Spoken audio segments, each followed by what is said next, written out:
কৃষ্ণ यदा यदा हि धर्मस्य ग्लानिर्भवति भारत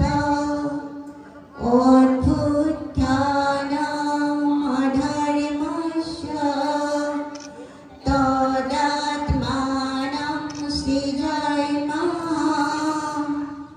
परित्राणाय साधूनां विनाशाय च दुष्कृतां धर्म संस्थापनार्थाय सम्भवामि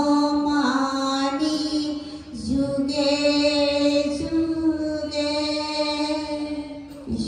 আৰু আম জাম পাৰি উমলি যাবলৈ কালতীয়া নদীৰ পাৰত সাঁতুৰি নাদুৰি ডাঙৰ হৈছোঁ। সেই বনগাঁওখনত আজি দিহানাম প্ৰতিযোগিতা উন্মোচন কৰিবৰ বাবে আহি মই নিজকে বহুত সৌভাগ্যৱান বুলি ভাবিছোঁ। সেয়েহে মোক এই গুৰুদায়িত্ব দিয়াৰ বাবে দিহানাম প্ৰতিযোগিতাৰ সভাপতি সম্পাদক প্ৰমুখে সমূহ বিষয়ববীয়া মোৰ ফালৰ পৰা সশ্ৰদ্ধা তথা ধন্যবাদ নিবেদন কৰিছোঁ। লগতে 125 বছৰীয়া জয়ন্তী শ্ৰী শ্ৰী জগন্নাথ মহাপ্ৰভুৰ বনগাঁও সভা মহোৎসৱৰ সমূহ বিষয়ববীয়া ধৰ্মপ্ৰাণ ৰাইজ আৰু যিজনাৰ আকাশীয়া চেষ্টাত আৰু শৰণত আজি এই বনগাঁও সভাৰ মহোৎসৱটো পালন কৰিব পৰা গ'ল, তেখেতক মই শ্ৰদ্ধাৰে সোঁৱৰাৰ লগতে তেখেতৰ পৰিয়ালবৰ্গৰ কুশল কামনা কৰিলোঁ। থিয় নাম, খোখা নাম ইত্যাদিৰে বিভিন্ন নামেৰে মঞ্চত উপবিষ্ট হ'ল। এতিয়া কথা হ'ল যে নাম মানে নেকি আমি সকলোৱে গাওঁ নাম প্ৰেমৰ চৰি হৰি নাম প্ৰেমৰ চৰি ও ভগতৰ ভগৱত একাকাৰ কৰি। সঁচাকৈ শুদ্ধ মন শুদ্ধ চিত্তেৰে যেতিয়া ভকতে ভগৱানক প্ৰাৰ্থনা কৰিব সেয়ে হ'ল নাম। তাৰ মানে ভকতিৰ এনাজৰীডাল, ভকতিৰ এনাজৰীডালে হ'ল নাম। যেতিয়া কৃষ্ণই বৃন্দাবনত, এই বৃন্দাবনৰ আন এটা নাম বিধুবন, যেতিয়া কৃষ্ণৰ 8 বছৰ বয়সত ৰাসলীলা কৰিবলৈ মন গৈছিল তেতিয়া তেওঁ বাঁহী বজাই গোপিনীসকলক আহ্বান কৰিছিল যে তোমালোকসকলে বৃন্দাবনলৈ আহা।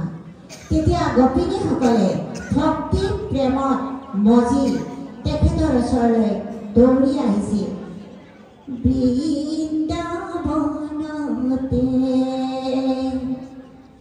যমুনাৰ পাৰতে পঞ্চভূৰে যদু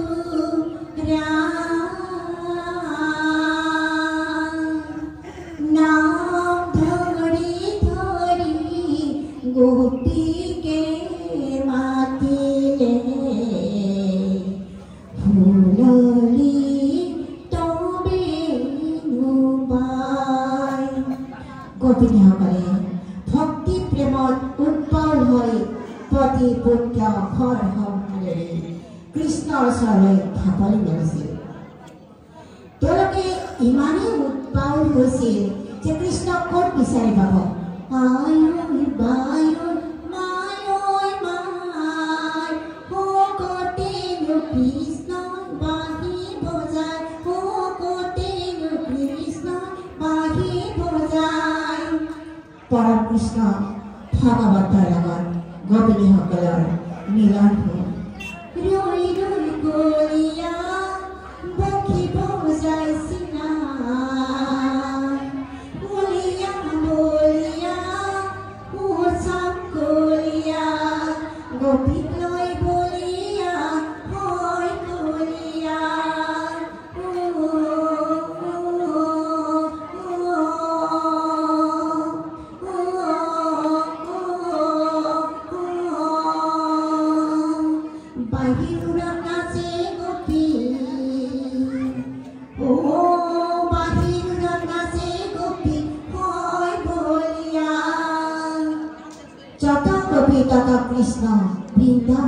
মাজে পূৰ্ণিমাৰ ৰাতি কৃষ্ণই ৰাসৰ লীলা পাতে।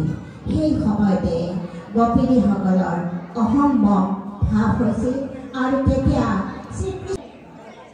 শ্ৰীকৃষ্ণই ভাবিছে যে এই অসম্ভৱ ভাৱ মই কেনেকৈ ধ্বংস কৰিম। গোপিনীসকল আমি শ্ৰীকৃষ্ণই অহংকাৰত নাথাকে, সেইকাৰণে তেওঁ তাৰ পৰা অন্তৰ্ধান হৈ তুলসী গছৰ তলত লুকাই আছিল। তেতিয়া গোপিনীসকলে আৰু বাউল হৈ কৃষ্ণ কৃষ্ণ কৃষ্ণ বুলি ভকতি প্ৰেমত তেওঁক বাৰে বাৰে মাতিছিল, কান্দিছিল, চুৰি আচুৰি আচুৰি মূৰৰ চুৰি আচুৰি আচুৰি মাটিত পেলাইছিল। ভগৱান কৃষ্ণই ভাবিছিল যে তেওঁলোকৰ এই অহংকাৰ ভাৱ নোহোৱা হ'ল, গতিকে মই তেওঁলোকৰ ওচৰলৈ যাব পাৰিম। আৰু তেতিয়া ভগৱান কৃষ্ণ গোপিনীসকলৰ ওচৰলৈ আহিল আৰু গোপিনীসকলে যে মূৰৰ চুৰি আচুৰি আচুৰি পেলাইছিল এডাল এডালকৈ তেওঁ বুটলি লৈছিল। বুটলি লৈ বাওঁ হাতখনত বুটলি লৈ সোঁ হাতেৰে বুটলিছিল। তেওঁ সেই বাওঁ হাতখন পিহি থাকোঁতে এটা ময়ূৰৰ পাখি হৈছিল আৰু সেই ময়ূৰৰ পাখিটো তেওঁ শিৰত পিন্ধি লৈছিল। এই নিধুৱনৰ এটা সাংঘাতিক ৰহস্য আছে। হয়তো বহুতে নিধুৱনলৈ গৈছে, মোৰ সৌভাগ্য মিলিছিল বাৰু। সেই নিধুৱনত এতিয়াও 16 জুপি গছ আছে, ইমান সুন্দৰকৈ সংৰক্ষণ কৰি গৈছে, দেখিলে চাই ভাল লাগে। সেই নিধুৱনত কৃষ্ণ থকা বুলি, ৰাতি সদায় কৃষ্ণ আহে বুলি সেই তাৰ মানুহে এতিয়াও ভাবে। ৰহস্যটো হ'ল এনেকুৱা, ভগৱান কৃষ্ণই ধৰ্ম ৰক্ষাৰ অৰ্থে জন্ম লৈছিল আৰু বিনাশ কাম কৰিছিল। যাৰ ধৰ্ম নাই, যি অধৰ্ম তাক বিনাশ কৰিছিল। যেতিয়া কংসবধে হেতু তেওঁ মথুৰালৈ গৈছিল, তেতিয়া বাঁহীটো ৰাধাৰ হাতত তুলি দিছিল। সেই বাঁহীটো লৈয়ে ৰাধাই ভাবি আছিল যে ভগৱান কৃষ্ণৰ মোৰ ওচৰলৈ নিশ্চয় এদিন হ'লেও ঘূৰি আহিব। কিন্তু ভগৱান কৃষ্ণ ঘূৰি নাহিল। ভগৱান কৃষ্ণ হৈছে পৰমাত্মা, ৰাধা হৈছে ভগৱান। গতিকে ৰাধা বুঢ়ী হৈ আহিল। ভগৱান কৃষ্ণক তেতিয়া ৰাধাই ধ্যান কৰিলে যে প্ৰভু আপুনি আহিব বুলি মই অপেক্ষা কৰিয়ে থাকিলোঁ, কিন্তু নাহিলে। মোকতো আপুনি কি দিলে? মই আপোনাৰ প্ৰেমত এতিয়াও মজি আছোঁ, কিন্তু আপুনি মোক কি দিলে? তেতিয়া ভগৱান কৃষ্ণই কৈছিল যে ৰাধা, তোমাক মই এটা বহুত ডাঙৰ বস্তু উপহাৰ দিলোঁ, সেইটো হ'ল নিধিবন। যে তুমি আৰু মই ৰাতি এই নিধিবন বা বৃন্দাবনত লগ হ'ম, আমাৰ মিলন হ'ব আৰু পূৰ্ণিমাৰ ৰাতি আমি ইয়াতে দেৰি কৰিম।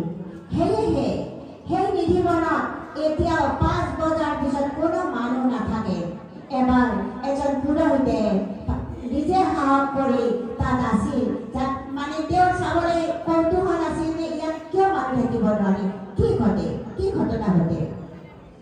তেতিয়া ৰাতিপুৱা বাকী মানুহবিলাকে আহি দেখিলে যে পুৰোহিতজনৰ মৃত্যু হৈছে। চাওকচোন, এই যিটো ৰহস্য গৱেষকসকলেও বৰ্তমানো উমান পোৱা নাই। ইয়াৰ কাৰণ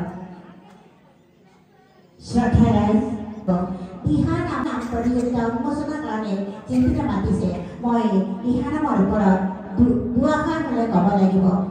দিহানামৰ লয় 3টা, বিলম্বিত লয়, মধ্য লয়, দ্ৰুত লয়।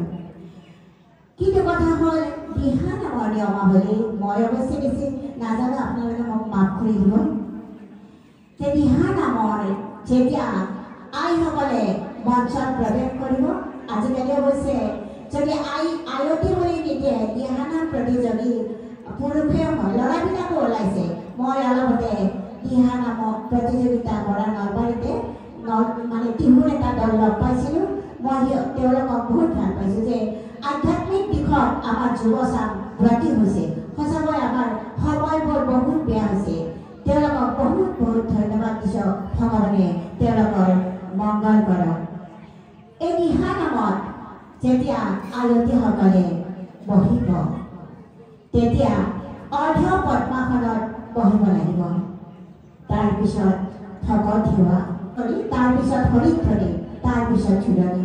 জোৰণি হ'ল যে তেওঁ কি নাম গাব সেই নামটোৰ বিষয়ে তাত ক'ব লাগিব তাৰপিছত নামটোত তেওঁলোকে গাই শুনাব লাগিব তেওঁলোকে পৰীক্ষিতৰ মুখ্যলাভৰ নামেই দিছে নে প্ৰহ্লাদৰ নামেই দিছে সেই বিষয়ে বৰ্ণনা কৰিব লাগিব তাৰপিছত বিলম্বিত লয়ত দিহাটো তাৰপিছত আকৌ ভাঙনি তাৰপিছত মধ্যলয়ৰ দিহাটো তাৰপিছত দ্ৰুত লয়ত তেওঁলোকে দুটা দিহা গাব এটা হ'ল অলক্ষণ তাৰপিছত অতি দ্ৰুত লয় অৱশ্যে এইটো যিটো নিয়ম কৈছোঁ এইটো 2022 দিহানাম সংৰক্ষণ মঞ্চই এই নিয়মটো কৰিছে 2022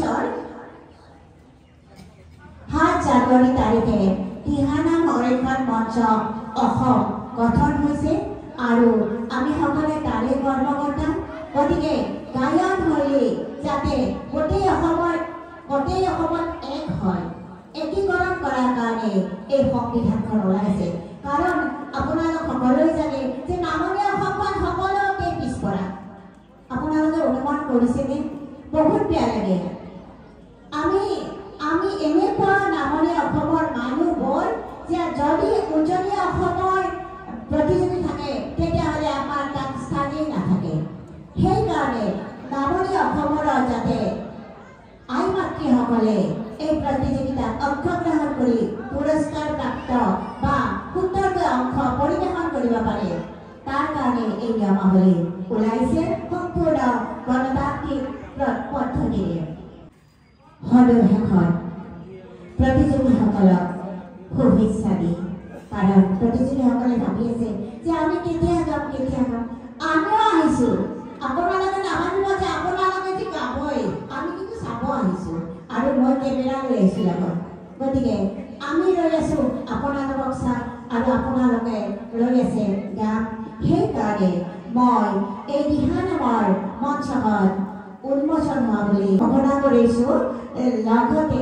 সদৌ শেষত মই দুটা কথা কৈ যাওঁ যে আপোনালোকে জানে মই বনগাঁৱৰ জীয়ৰী নলবাৰীৰ বোৱাৰী মই 3খন কিতাপ উলিয়াইছোঁ এখন হ'ল হৰিনামৰ অমিয়া হৰিনাম অমিয়া ধাম তৃতীয়খন হৰিনাম ভগৱতী ধাম গতিকে এই কিতাপকেইখনত সম্পূৰ্ণ নামৰ বিষয়ে লিখা আছে লগতে নামবিলাক দিয়া আছে সুৰ কৰি ৰাইজে গাব পাৰিব আৰু ৰাইজে মোৰ কিতাপবিলাক আদৰি ল'ব বুলি মই ভাবিছোঁ সদৌ শেষত সকলোলৈ মোৰ সেৱা জনাই আজি এই মঞ্চ উন্মোচন হোৱা বুলি ঘোষণা কৰিলোঁ ধন্যবাদ